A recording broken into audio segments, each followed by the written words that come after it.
For 400 years, we have comforted ourselves with a convenient lie that the dodo died simply because it was too stupid to live. But to understand the death of the dodo, one must first understand the silence of the Indian Ocean.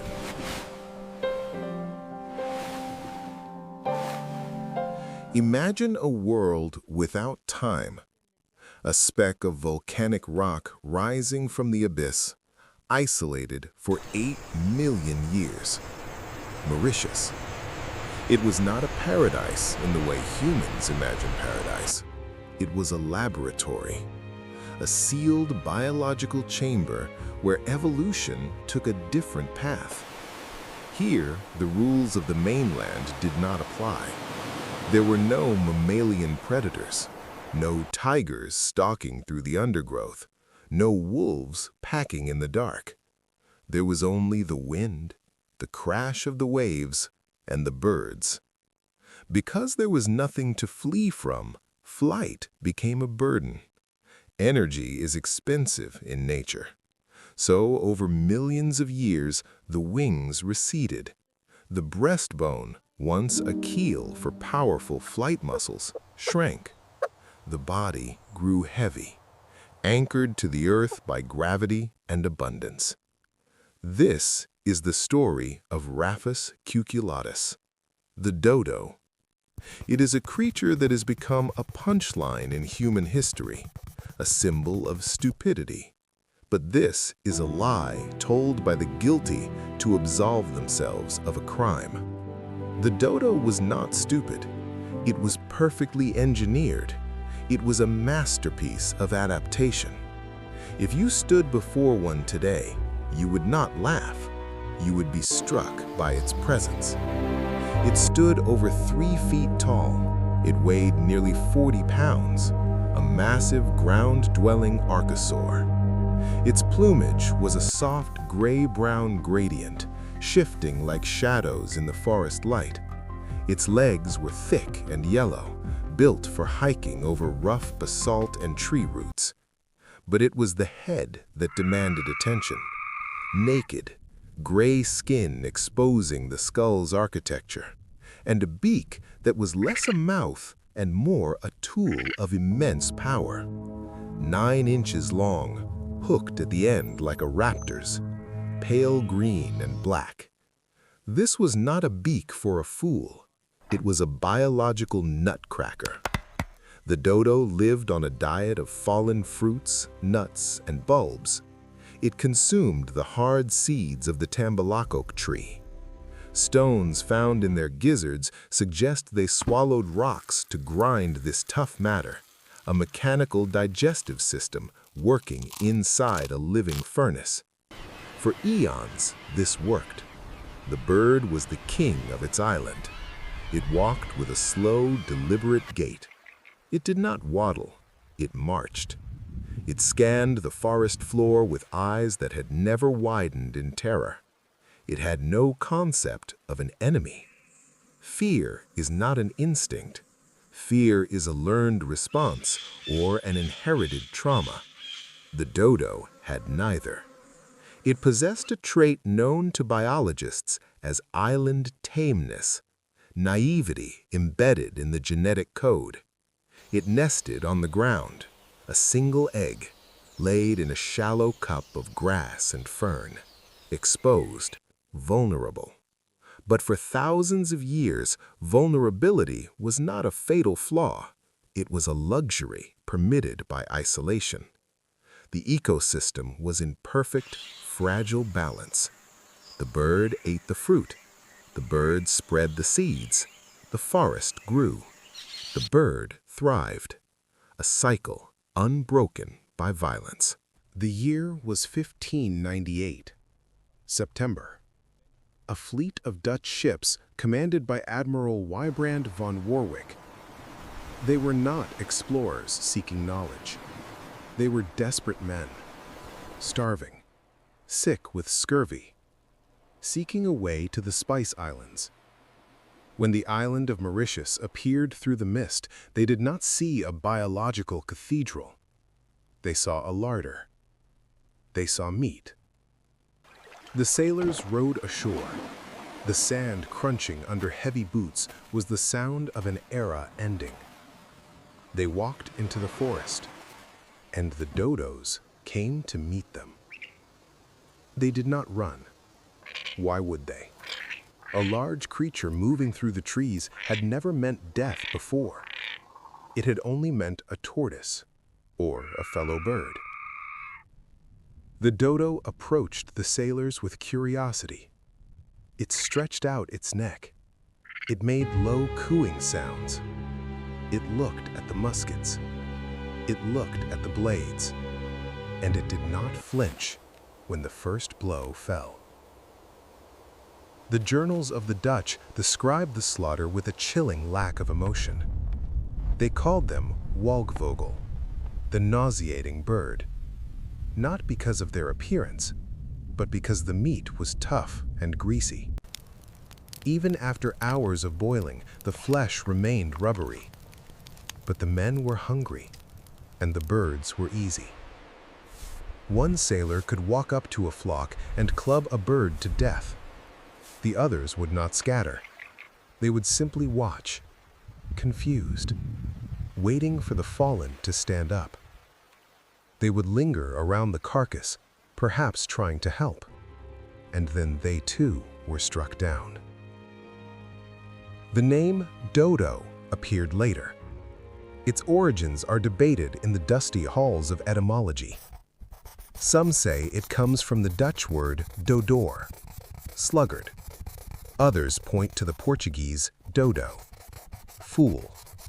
Or perhaps it was simply onomatopoeia, doo-doo, the two-note call of a lost species echoing in the logs of the men who erased it. But the killing by human hands was only the beginning of the horror. Muskets were slow. Hunger was temporary.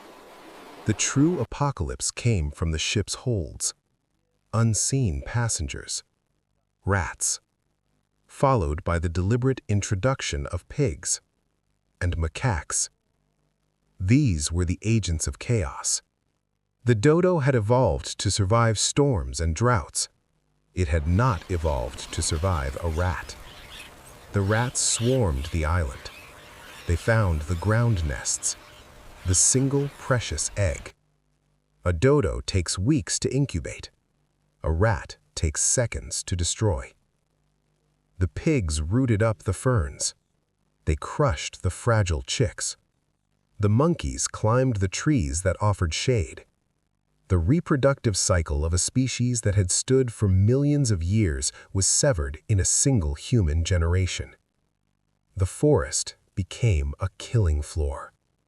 The adult birds could defend themselves against a single rat. That massive beak could snap a bone. But they could not defend themselves against a legion. They could not sleep. They could not hide. The sanctuary had become a trap.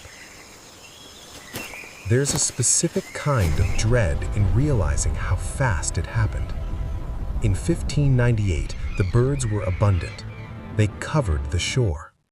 By 1662, less than 70 years later, the last confirmed sighting was recorded.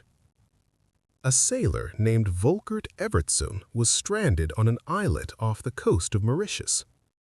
He wrote of walking into the interior. He saw a handful of birds. He described them clearly: gray, sullen, resigned. He did not know he was looking at the end of a lineage. He did not know that when those specific hearts stopped beating, the universe would never see their like again. Science struggles to pinpoint the exact moment of zero.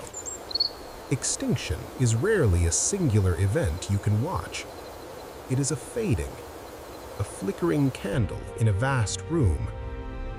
But statistical models suggest the dodo was gone by 1690.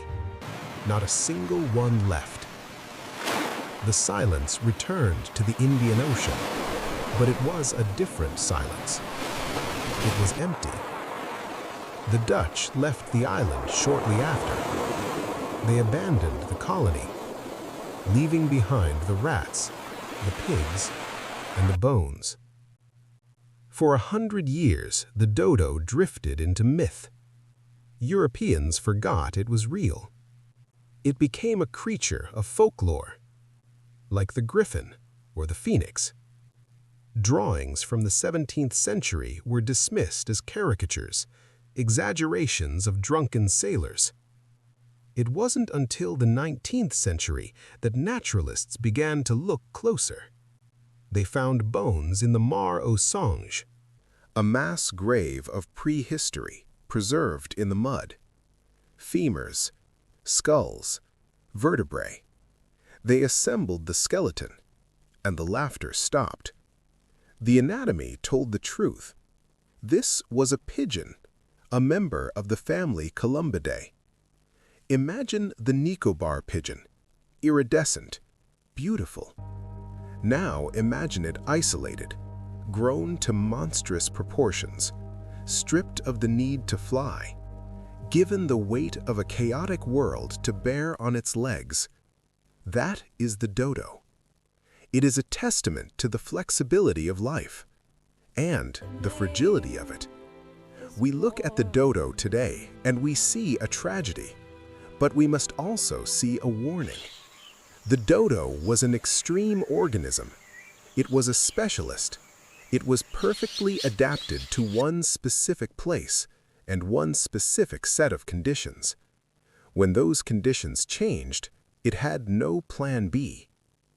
Evolution is a slow sculptor. It chips away over millennia. Human impact is a sledgehammer. It strikes in an instant. The dodo did not fail.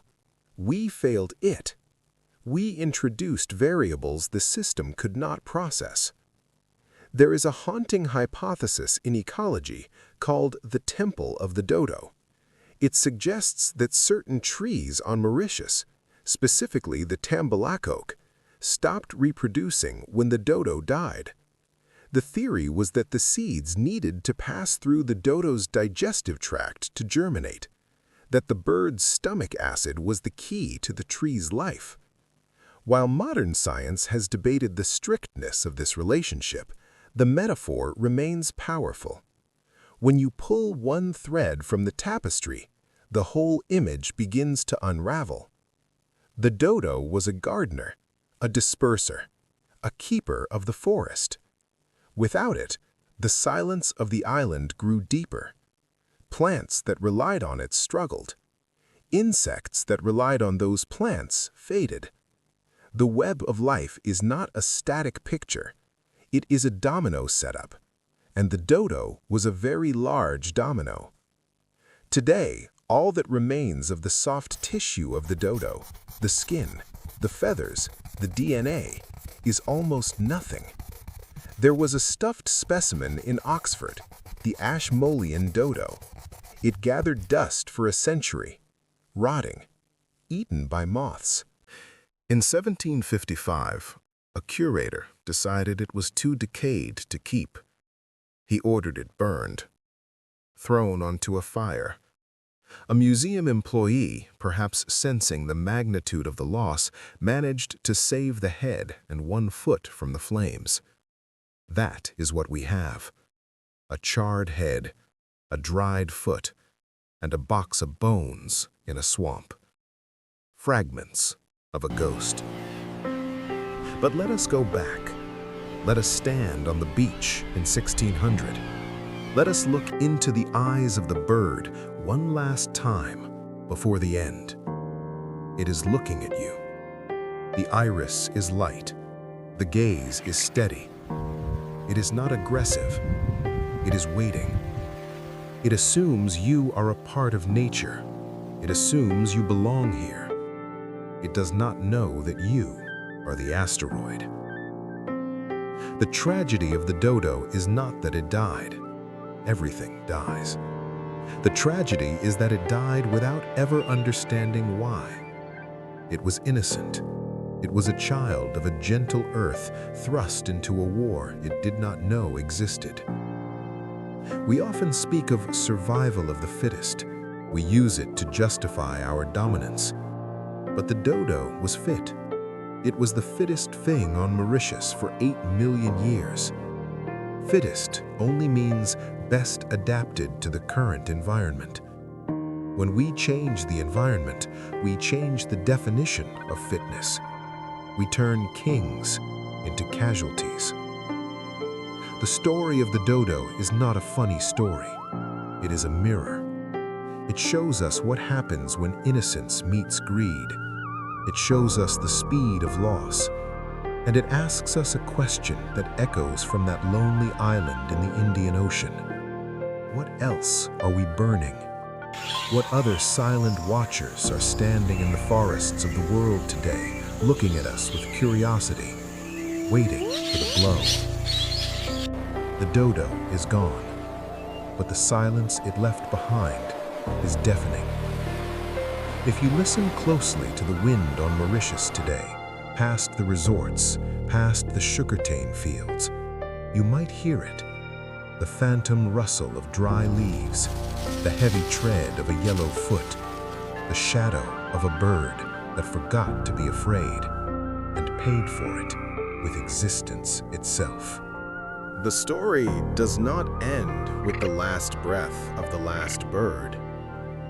Death is usually the final chapter, but for the dodo, death was merely the beginning of an interrogation that has lasted 4 centuries. We killed the body, but we could not kill the question. In the years following the extinction, a strange amnesia settled over the scientific world. Because no complete specimen existed, and because the drawings were so varied, some fat, some thin, some comical, naturalists began to doubt. By the early 1800s, some argued the dodo was a myth, a sailor's fabrication, a fiction invented to explain the pile of mismatched bones. It took a disaster to prove the tragedy. In 1865, a railway engineer in Mauritius named Harry Higginson stumbled upon the Mar au Songe, a marsh, a graveyard. Workers were digging for fertilizer. Instead, they found a layer of bones so dense it felt like the foundation of the island itself. Thousands of fragments, mixed with the shells of giant tortoises that had also vanished. This was the smoking gun. The dodo was real, and it had died in droves. But the discovery revealed something else, something darker. The dodo was not alone in its fate. 70 miles east of Mauritius lies the island of Rodriguez, another volcanic speck, another laboratory.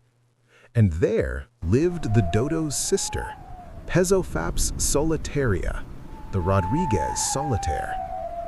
It was taller, more slender, more elegant. It possessed a bony knob on its wings, a callus used for combat. Unlike the dodo, the solitaire could fight. It was aggressive, territorial. It did not have the dodo's naive trust. And yet, it did not matter. The humans arrived on Rodriguez. The rats followed. The cats followed. The solitaire fought. But biology cannot fight gunpowder.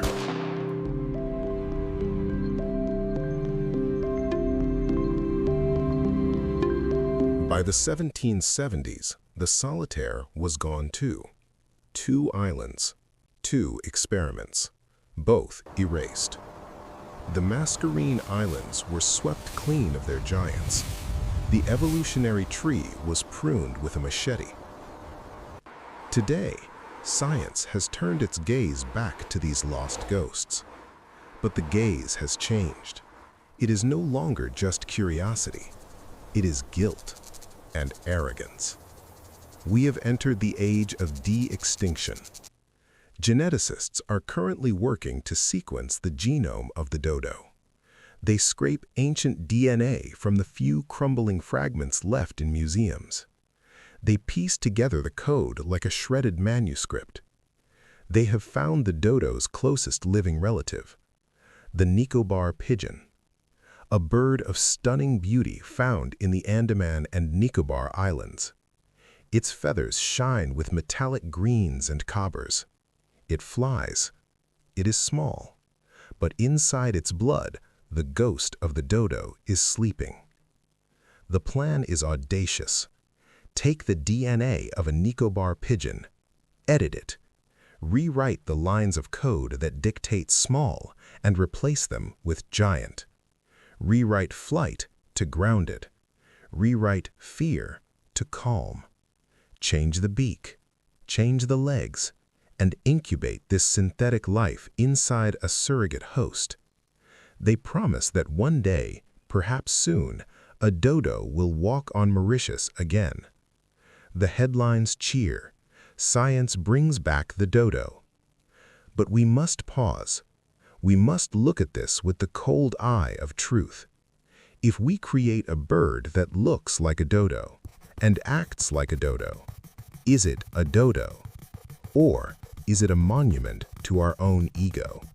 A biological robot designed to alleviate our shame. Because a species is not just a sequence of DNA.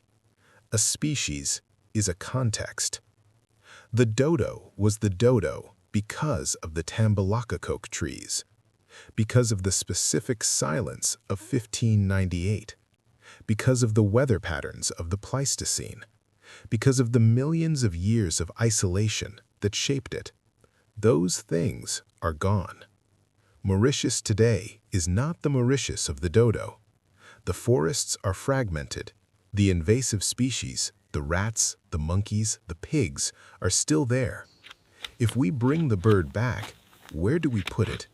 Do we put it in a zoo? Do we put it in a fenced enclosure guarded by electric wires and drones to keep the rats out? That is not a resurrection. That is a prison. We cannot print an ecosystem. We cannot code a timeline. The desire to bring it back is human. We want to fix what we broke. But some things cannot be fixed. Some things are meant to be felt as an absence. The void left by the dodo is perhaps more valuable than a genetically modified replica. That void is a teacher. It teaches us about fragility. It teaches us that nature is not a resource to be exploited, nor a toy to be repaired. It is a one-time offer. Look at the painting by Roland Savory, painted in the 1620s. It is one of the few depictions drawn from a living bird brought to Europe. The dodo stands there, plump, awkward, looking out of the frame. It looks lonely. It was the only one of its kind in a cold continent, a curiosity for emperors. It died far from home, just as its species died far from the future it was meant to have. But there is a flicker of hope, not in resurrection, but in prevention. The fate of the dodo became a martyrdom. It was the dodo that woke humanity up to the concept of extinction. Before the dodo, people believed that God's creation was perfect and complete, that no animal could ever vanish because why would the Creator allow a piece of the puzzle to be lost? The dodo proved that the puzzle can be broken. It proved that we are the breakers.